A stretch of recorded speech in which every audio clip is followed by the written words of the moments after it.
Ana selalu berpegang teguh dan selalu percaya pada ucapan Muhammad bin Salman yang mengatakan bahwa Eropa yang baru adalah Timur Tengah. Gua bakal coba ngebahas sepak bola yang ada di daerah Timur Tengah, yaitu Saudi Arabia. Kebetulan karena kita berdua ini tinggal di Saudi Arabia ya, semoga aja bisa membahas secara detail apa yang sebenarnya sedang terjadi dan kemana arah sepak bola Saudi Arabia ini akan menuju gitu ya. Jadi gimana nih, Lam?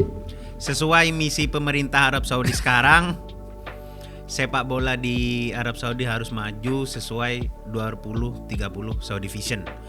Makanya pemain-pemain bintang seperti Cristiano, terus Benzema itu merupakan bagian kedua menurut Ana, bukan bagian pertama. Karena sebelumnya kayak Igalo, terus strikernya Al Hilal yang hitam itu Gomez, terus Luis ada Gustavo-nya Al Nassr, terus Witsel yang lain-lain. Iya, terus sama siapa nih yang terkenal banget tuh, yang jago banget di Nasr?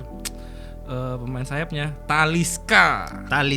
Banyak juga pemain-pemain yang biasanya dia pergi ke Eropa, tapi Talisca yang dari Brazil dia memilihkan bermain untuk di Timur Tengah. Yang Ana takutkan dan ada juga nilai optimis dari sepak bola Saudi adalah ketika kita membandingkan bahwa apa yang dilakukan Saudi belum tentu bisa sesuai harapan karena kita bekerja pada liga yang ada di Cina. Iya. Ada Hulk di sana yang main ke sana, Torres, Iniesta dan satu lagi Hulk juga main ke sana dengan gaji yang fantastik, juga tidak bisa mengangkat liga yang ada di Cina. Tapi Saudi dalam 2 sampai 3 tahun terakhir ini membuktikan bahwa pemain-pemain yang selayaknya biasanya bermain di Eropa kemudian putus kontrak dengan tim Eropa bermain untuk tim Amerika, misal tim Amerika tuh LA Galaxy, Miami itu biasanya ke sana. Tapi sekarang posisi pasar Saudi ini dengan kekuatan finansial powernya luar biasa, jadi mereka memutuskan untuk bermain di sini. Terlebih lagi tahun kemarin itu ada Piala Dunia Qatar. Tahun sekarang. Iya, awal tahun ini kan? Iya, tahun kemarin. Nah, November, tahun kemarin. Oktober tuh, mereka mulai di Oktober, di November. Enggak. November, karena gue nikah November tuh. Gue abis nikah tuh langsung nonton bola tuh jam 2 malam. Gila, di Indonesia anjir, beda banget sama di sini ya. Ya. Rumor apa udah ini sih? Ini kita hari ini hari Rabu tanggal 7. Rumor apa? Kayaknya fix. Iya sih, soalnya Benzema juga 4-3-3 ngeluarin langsung fix ya. Walaupun siapa Fabrizio Romano belum ini, tapi bisa valid juga berita dari 4-3-3. Lumayan karena mungkin bocorannya orang dalam. Kita nggak tahu berita-berita seperti itu dapatnya dari mana. Dia sudah melampaui klub. Sebenarnya berita-berita seperti itu hanya jualan media dari mulut ke mulut. Ya mungkin penggemarnya yang biasa nonton seperti itu tuh yang ini penggemar tim kolang kaling, tim-tim ayam sayur fansnya yang gitu-gitu, yang baru-baru lihat bola. Kalau Ana secara pribadi nunggu sampai official klub ngasih pengumuman baru kita bicara. Jadi gimana nih masalah N'Golo Kante nih? Kalau N'Golo Kante 100 sampai 100 berapa persen nih kira-kira dia join? 10-100. 1 sampai 100. 1 sampai 10 lah. 1 sampai 10 kalau dia memang benar-benar bermain dengan tim Saudi itu 3 lah. Kok kecil banget? Kecil. Karena memang Kante itu apa sebabnya untuk meninggalkan Chelsea? Memang 2 sampai 3 tahun terakhir dia enggak perform.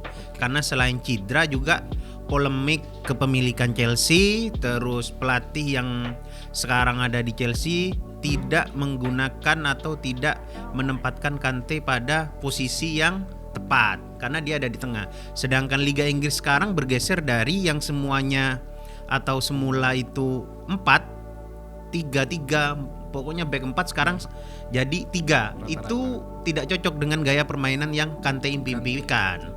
Makanya Kante kalau dia memutuskan untuk bermain di Timur Tengah dengan usianya sekarang 31-32 ya.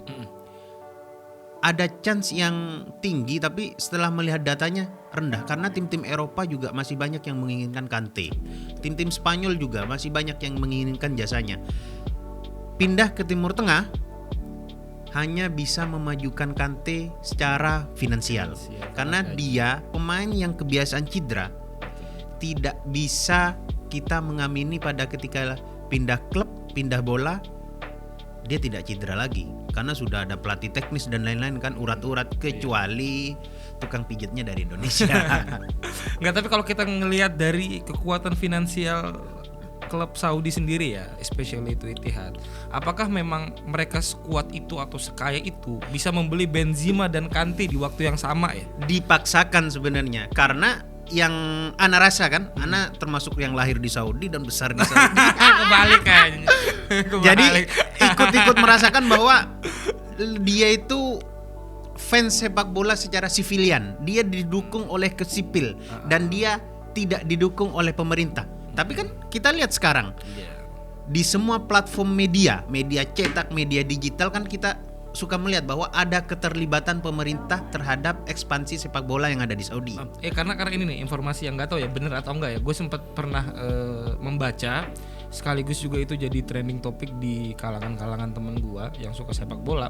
Jadi katanya hampir semua tim besar di Saudi itu 70% sahamnya sudah dibeli oleh salah satu perusahaan investasi yang dimiliki oleh Saudi. Salah satunya Newcastle, katanya Ittihad, Al Ahli, Al Nassr, Al Hilal, itu 70% kepemilikan saham klubnya itu udah dimiliki oleh perusahaan itu. Makanya mereka sekarang berani nih semacam Ittihad, karena gue sendiri lahir di sini dan gue kenal tim Saudi pertama yang gue kagum itu yaitu Ittihad, karena waktu itu mereka bisa memenangi Piala Dunia ketika gue masih umur 8 tahun 2006-2005 kalau nggak salah. Nah itu mereka benar-benar tim yang bagus banget, tapi setelah itu terpuruk karena kekurangannya dana atau melemahnya finansial mereka. Akhirnya mau nggak mau mereka harus berada di bawah terus gitu loh.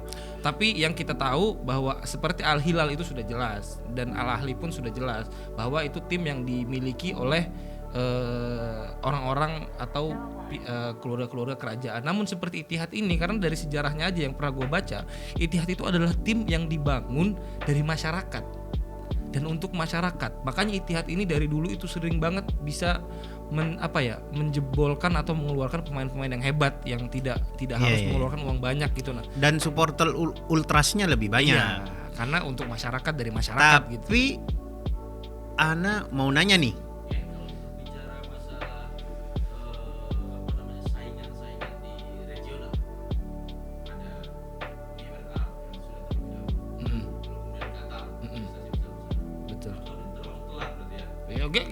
Kita tadi ngomongin Cina lah.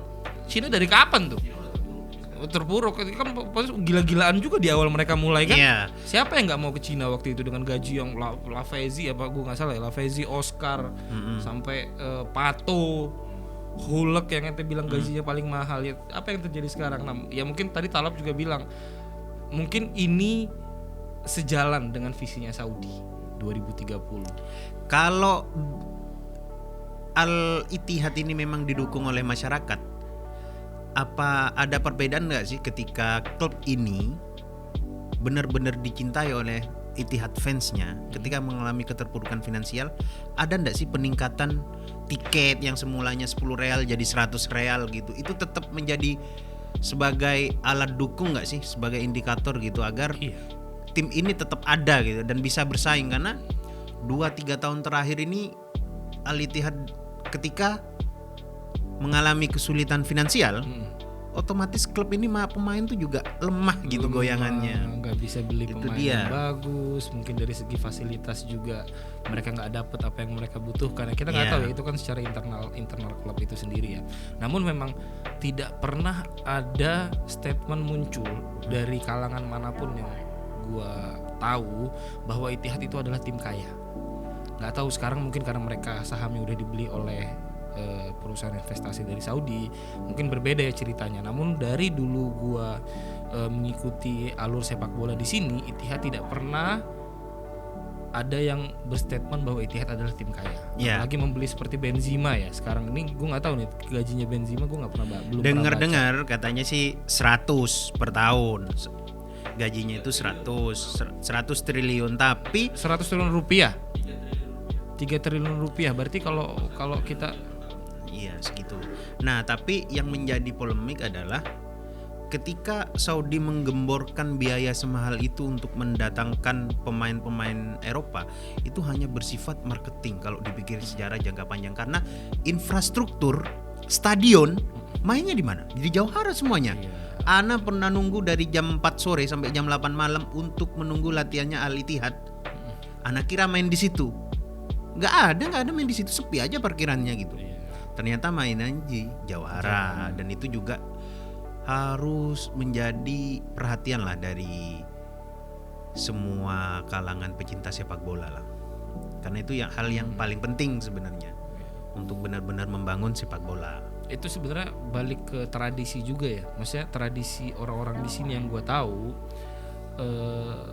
banyak banget kalangan pencinta sepak bola yang hanya mencintai ataupun bermain itu mereka kekurangan, bisa dibilang semacam apa ya, kekurangan bukan lahan sih, kekurangan fasilitas lah. Dalam artian untuk sekolah sepak bolanya pun kita bisa hitung jari ada berapa sekolah sepak bola atau SSB yang bisa kita unggulkan, yang punya program yang bagus. Gue ada 2 sekolah bola, satu yang benar-benar di bawah naungan klub dan satu itu di bawah naungan asosiasi sepak bola Saudi yang khusus bekerja sama dengan pelatih-pelatih dari Spanyol. Makanya nama sekolah bolanya pun Spanish soccer club kalau nggak salah. Tapi dia tidak punya tim. Namun waktu gue SD gue pernah mencoba, karena waktu itu ketertarikan gue terhadap sepak bola dan ingin menjadi sepak bola, gue pernah coba join di salah satu SSB-nya tim di daerah Mekah, Al Wahda. Itu setahu gue satu-satunya tim, karena kan di setiap kota pasti punya tim masing-masing ya. Seperti kita tahu bahwa Al Hilal dan Al Nasr itu di Riyadh, Ittihad dan Al Ahli itu di Jeddah, dan beberapa tim lain, salah satunya itu Al Wahda di Mekah karena gue lahirnya di Mekah. Nah di sana pun waktu itu gue melihat, mungkin karena gue sekolahnya di bukan zaman dulu sih, beberapa sekitar 15 tahun yang lalu, mungkin dari infrastruktur, dari fasilitas, dari program pun belum semaju sekarang ya. Karena kalau sekarang gue lihat dari cerita teman-teman gue yang masih yang masih di dalam sana, mereka tuh bilang udah banyak perubahan. Bahkan ada teman gue yang beberapa sudah bisa ikut U19 yang mereka dan lain sebagainya. Selain pariwisata sama vision 2030 itu, 2030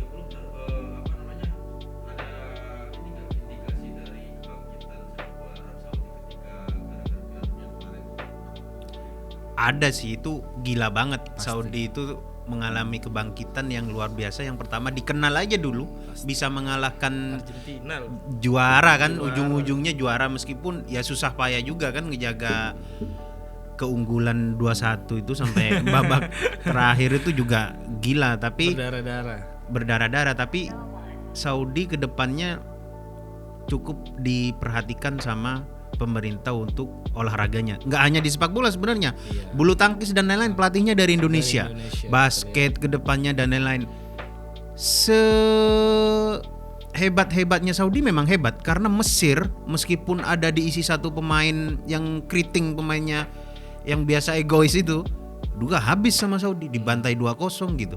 Jadi Saudi ini kolektivitasnya tinggi, determinasinya tinggi, dan juga dia sanggup bermain panas. Nggak tahu kalau main lawan Shakhtar Donetsk gitu-gitu, malah nggak tahu, karena pemainnya biasanya dimain di cuaca ekstrim yang panas. Dan dari segi fisik pun ya kita bisa melihat lah bahwa fisik Saudi itu jauh ya, kalau menurut gua jauh dari standar fisik kita orang Asia Tenggara ya, apalagi Indonesia. Bener-bener mereka sudah terlahir, yang gue rasakan sendiri ya. Gue nggak melihat teman-teman gue yang sekolah bola dari kecil gitu, tapi yang tidak sekolah bola namun suka main bola, itu pun kita bermain di lahan yang sebenarnya tidak sesuai standar ya. Namun mereka tuh mungkin dari gennya kali ya, setiap orang kan punya gen yang berbeda-beda. Makan buhori, mungkin dimakan daging, nasi air, nasi Arab, nasi mandi, biryani gitu itu ya. Membuat dari segi fisik mereka kuat, benar-benar kuat. Jadi kayak untuk latihan fisik itu mungkin mereka bisa meminimalisir dan dialihkan ke latihan taktik lah ya. Iya. Karena memang otaknya yang kadang nah itu dia, kurang lari itu di mana-mana. Kadang ketika skill itu dan ada otak, kita kadang nggak bisa ngontrol egoisme pemain untuk cetak gol, melewati beberapa pemain. Kayak gitu, nggak ada. Busquets dalam sejarah cuma satu, hanya Busquets ada doang. Kalau yang lain pemain tengah mau gimana pun ada sisi egoisme yang tinggi. Terlebih pemain-pemain bintang yang datang ke Saudi, mereka semuanya singa-singa yang pernah menjadi bintang di Eropa. Cristiano, Benzema, calonnya Messi. Nggak mungkin mereka kesini untuk tidak mencetak gol. Kalau mereka disupport dan memang semuanya ingin mengalah, oke. Kalau dia datang untuk mengubah sejenis mendidik atau memajukan sepak bola di Saudi, oke. Yang ana takutkan adalah sifat yang seharusnya nggak patut dicontoh, dari egoisme Cristiano Ronaldo, ngototnya di shoot kayak gimana. Tiba-tiba kalau Cristiano nggak main, teman-temannya lari di shoot sama Talisca kan nggak ngomong, kita kan gimana kan. Nah itu yang patut untuk dipertimbangkan dan terus dipikirkan oleh pelatih-pelatih ke depannya. Meskipun Ana sendiri siap sebenarnya ngelatih bukan Al Nassr ya. Ana ini cocoknya sama siapa yang kemarin main Jepang? Al Ahli ya? Hilal. Yang Riyadh. Nah, Ana cocok di Hilal. Kalau Hilal dia emang masa jayanya kalau gue lihat paling lama sih. Maksudnya dia hampir jarang banget redup, yang benar-benar redup. Kayak Ittihad tuh pernah redup banget sampai hampir degradasi, dan itu kayak membuat fans-fansnya yang ada di jalanan itu kayak kecewa lah pokoknya ya. Bahkan sampai dari segi pemainnya banyak yang harus keluar, dibajak oleh tim-tim lain ya. Kita nggak bisa lah melepaskan sepak bola sekarang dari masalah duit ya.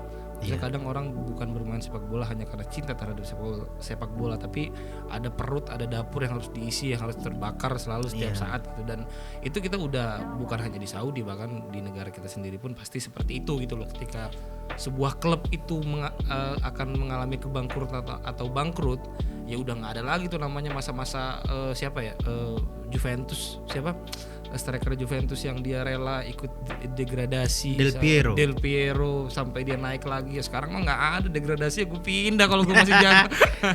sekarang gini nih, yang juga kita harus mengawali dari media-media yang bakal membahas ini ke depannya. Ketika Messi ke Arab Saudi pindah, pertandingan akan menjurus kepada memori kita sebelumnya, El Clasico. Nah, ini yang juga akan menjadi perbincangan dan jualan-jualan media. Kita nggak jualan itu. Kita adalah jualan ilmu dan berbagi edukasi terhadap yang lain. Akan terjadikah El Clasico di Arab Saudi dan media-medianya ketika Cristiano akan bertemu dengan Messi di lapangan? Menurut gua iya. Kenapa? Karena pertama, Messi dirumorkan itu pindahnya ke Al Hilal. Yang memang sebelumnya memang ada. Yang memang mereka satu kota. Satu kota. Hilal sama Nassr satu kota, sama-sama di Riyadh. Iya. Beda cerita kalau Messi dirumorkan ke Ittihad atau ke Al Ahli. Ini sudah tidak jadi rivalitas antar kota atau El Clasico lagi karena sudah beda kan. Namun ini mereka satu kota. Sama-sama dua tim yang bisa dikategorikan tim sangat besar di Arab Saudi, apalagi di ibu kota ya, Riyadh itu kan ibu kotanya. Ditambah sekarang hanya ya mungkin kita bilang di antara tim lain ketika Al Nassr mendatangkan Cristiano Ronaldo, yang bisa bersaing oleh tim Al Nassr ya cuman Hilal dengan komposisi pemain yang mereka udah punya gitu. Karena Hilal lebih awal mendatangkan pemain-pemain, namun memang tidak semega bintang Cristiano Ronaldo. Ya kita tahu kayak striker Lyon, Gomez itu udah pernah membela Hilal gitu loh. Dan banyak tim-tim lain, bahkan back mereka aja yang gue tahu itu dari Korea apa kalau nggak salah. Itu udah lama banget di Hilal gitu loh. Ya dari sana kita udah melihat bahwa Hilal itu memang sudah expense lebih cepat daripada tim-tim lain. Dengan datangnya Messi, ya harusnya orang bisa menobatkan itu pertandingan El Clasico lagi kalau menurut gue ya, karena standarnya sama. Jadi kalau di compare, di Hilal komposisi pemainnya bagus, di Al Nassr pun bagus. Beda cerita kalau misalnya Messi masuknya ke tim-tim yang komposisi pemainnya nggak bagus. No one bigger than club. Nggak ada pemain yang lebih besar daripada klub. Bahkan pelatih sekalipun Kalau klubnya bilang pecat ya pecat. Kok ente kayak Iya, pecat. Kalau pecat ya pecat gitu kan. Nah, dengan meningkatnya sepak bola yang ada di Saudi nih, Benzema datang dong. Cristiano datang dong. Kemudian gimana gitu? Wax-waxnya itu yang istri-istrinya itu kan dia tuh pakai pakaian yang begitu gitu. Iya, akan memancing juga nggak sih? Atau mereka bisa menyesuaikan nggak? Di belakang gitu. Tinggal bersama dan bukan mahram itu kan jadi apa ya? Jadi pembicaraan. Ini Ana nggak ikut-ikut sebenarnya. Ini pendapat ente dari ente, kalau ada apa-apa dari ente. Ya, Ana nggak ini perspektif pribadi, tidak ingin menyinggung kalangan manapun. Iya, ada ya, kita bisa lihat udah kebuka ya, dia menerima Cristiano dengan sangat terbuka, walaupun Cristiano tidak menikah secara resmi secara agama dengan istrinya, namun mereka dari segi pemerintah tetap menerima mereka untuk tinggal di sini gitu. Ya Benzema pun mungkin akan membawa kultur yang seperti itu ya. Yeah. Akan membawa kultur barat masuk ke Saudi, dan Saudi gua rasa udah menerima itu dari sebelum mereka datang pun, karena transisi Saudi menuju ke apa ya, bukan liberal sih, terlalu kasar sih kalau liberal. Saudi ini memang dia Islam tapi tidak seperti yang digambarkan media anti barat. Justru bersahabat sekali Saudi ini. Bersahabat sekali, itu pun mereka welcome banget. Namun memang harus ada kalau garis. Kalau ngomongin bagus-bagus Saudi diundang MBS nggak? MBS, gua ngeliat hidungnya aja nggak pernah. Ya gimana ya? Ini sebenarnya agak unik juga untuk membicarakan tentang tentang sifat atau perilaku pemerintah Saudi atau warga lokalnya menerima tradisi-tradisi yang baru ini ya. Maksudnya kan Saudi kental tentang sedikit keagamaannya gitu, sedikit kuat ya. Maksudnya karena negara tanah suci ada di sini. Namun ya gue kalau dengar dari teman-teman ya, mereka menyampaikan bahwa pemerintah tidak akan merubah tata pandangan orang-orang terhadap kota Mekah dan Madinah. Oke. Tapi di selain kota itu ya dipersilakan mau dijadikan apapun ya persilakan, makanya sekarang diperbolehkan gitu.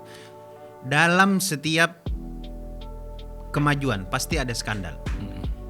Menuju 2030, seberapa optimis kita terhadap sepak bola Saudi? Kesimpulan nih semuanya, seberapa optimis kita tentang kemajuan sepak bola yang ada di Saudi dan yang bisa diberikan pemerintah terhadap sepak bola habis-habisan untuk melakukan perlindungan. Karena yang pertama, Benzema itu pekerja John, statusnya John.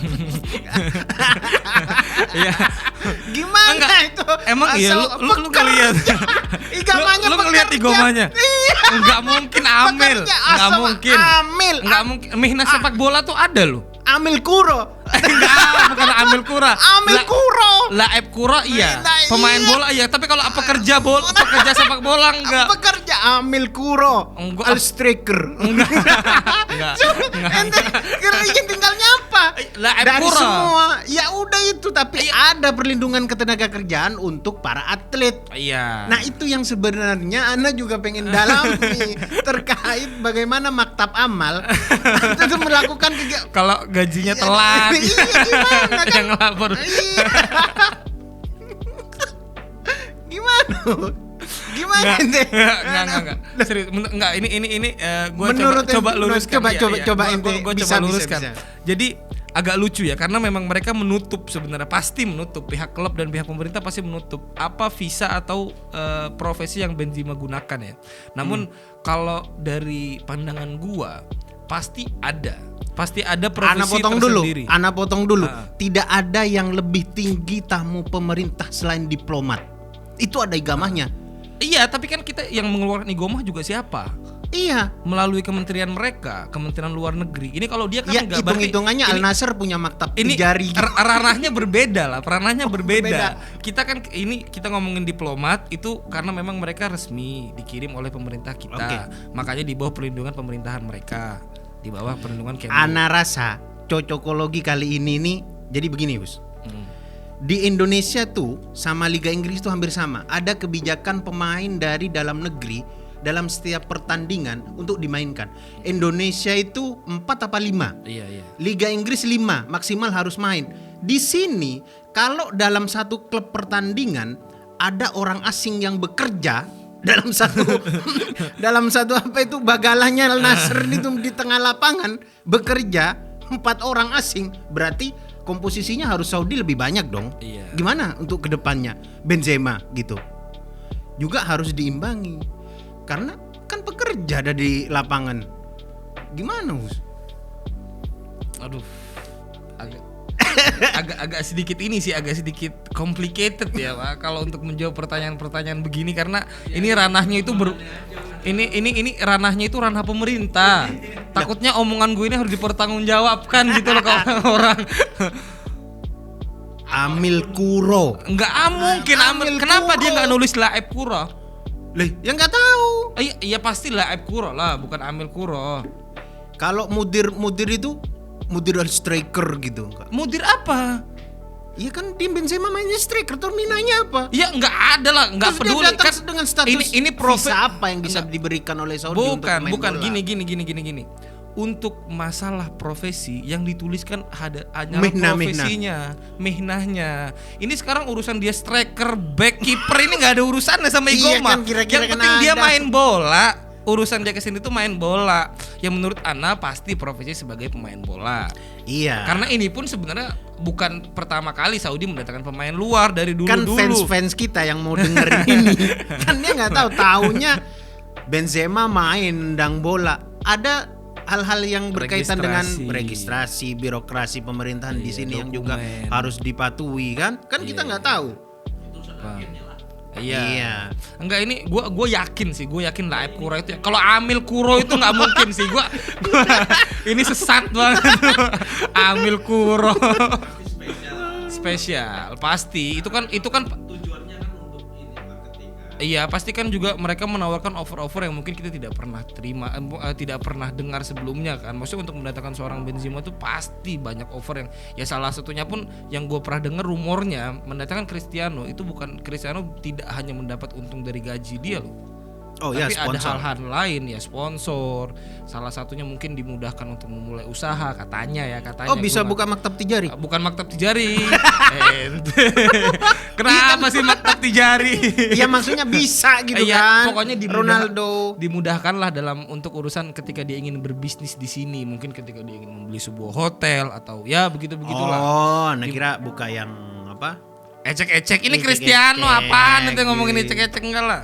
Ya, siapa tahu Albufia Cristiano. Nggak gitu perlu, kan. nggak perlu. Itu pendapatan Bufia itu udah buat Cristiano udah nggak menaikkan derajat hidup dia. Nggak usah lah. Iya. Kesimpulannya gimana nih menurut ente? Kalau dari Ana selalu berdoa untuk perkembangan sepak bola dimanapun. Ana bukan fans dari sebuah klub. Ana adalah fans dari sepak bola. Dimanapun berada, entah nanti Indonesia bisa meniru apa enggak kan kita nggak tahu. Di 2045 kita optimis kan bahwa semuanya menjadi sepak bola, enggak juga. Tapi Saudi ini sudah memberikan kita gambaran bahwa kita bisa melakukan itu. Dan bahkan saya selalu ingat statement Muhammad bin Salman bahwa Eropa yang baru adalah Timur Tengah. Gue pernah dapat di WhatsApp-nya itu anjing. Dan Ana percaya dan Ana yakin.